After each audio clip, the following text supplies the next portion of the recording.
દુનિયાના સૌથી અમીર દેશ એટલે કે અમેરિકા છેલ્લા 10 દિવસથી ભયંકર આગમાં ઘેરાઈ ગયો છે। એટલે કે અમેરિકાના બીજા સૌથી મોટા શહેર લોસ એન્જલસમાં હોલિવૂડ હિલ્સમાં આગ લાગી છે, જેમાં લાખો લોકોને પોતાનું ઘર છોડીને ભાગવું પડ્યું અને કેટલાય સળગીને રાખ થઈ ગયા છે। હવે અમેરિકા એક સૌથી શક્તિશાળી, ડેવલપ્ડ અને મહાસત્તા દેશ છે, છતાંય તે આ આગને કેમ નથી રોકી શક્યો અને આજ સુધી એટલી પણ ખબર નથી પડી કે આ આગ કેમ લાગી છે અને તેનું કારણ શું છે। પરંતુ આગ લાગવાના 48 કલાક પહેલા જ હોલિવૂડનો જે ગોલ્ડન ગ્લોબલ મોક્સ અવોર્ડ શો થયો હતો તેમાં ભગવાનની મજાક ઉડાડવામાં આવી હતી। Who got shouted out the most? Let's look at the numbers. All right, cast and crew are leading the way with 11 mentions.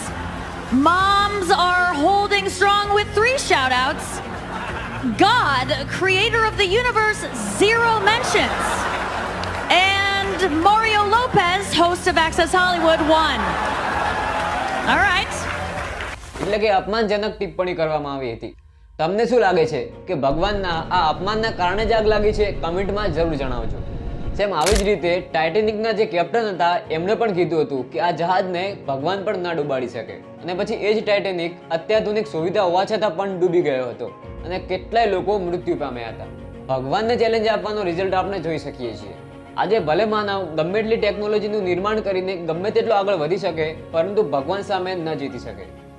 Radhe Radhe.